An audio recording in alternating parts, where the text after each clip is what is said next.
వాస్తవానికి ఈరోజు నాకు ఒక నగ్న సత్యం తెలిసింది. అది ఏమిటయ్యా అంటే, వాడి స్నేహితుడు కావచ్చు, బంధువు కావచ్చు,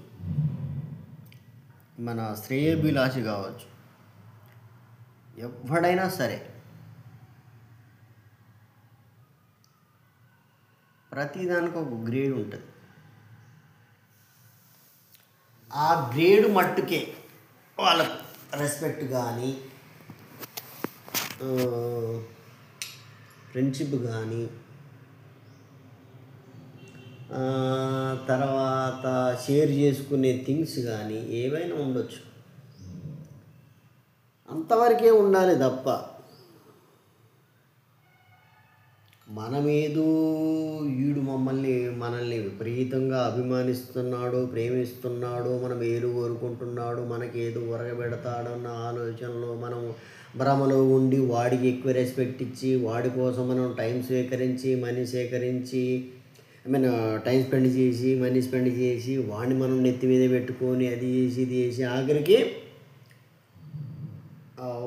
షేట్ బేసిక్గా మనం అంటే నేను మామూలుగా వీడియో ఉంది కాబట్టి అవుతున్నా, లేకపోతే నేను మామూలుగా ఒక 10 మాటలు మాట్లాడితే అందులో 7 ఖచ్చితంగా బూతులు మాట్లాడతాను. నేను ఖచ్చితంగా బూతులు మాట్లాడతాను. బట్ ఇది అందరూ చూస్తారు కాబట్టి ఈ సంస్కారం అనేది ఒకటి ఉంటుంది కదండి, దానివల్ల ఆగిపోతున్నాను తప్పితే లేకపోతే మనకు సంస్కృతం ధారాళంగా వచ్చేస్తుంది అనమాట. నేను చెప్తామంటే నేను ఇది అసలు ఈ వీడియో చేయాల్సుకుంది ఎందుకంటే ఎప్పటికి కూడా అసలు వాడు ఎప్పుడైనా సరే నేను చెప్పేది ఒకటే. I'm saying with my 39 years experience. Just I'm saying with 39 years experience. I saw so many up and downs in my life. I never care about first of all life. అసలు లైఫే కేర్ చేయను. మనం వచ్చేసింది చూసారా, అలా వచ్చేసే అంత ధారాళంగా. So try to enjoy your life, that's it. అదే not in a wrong way,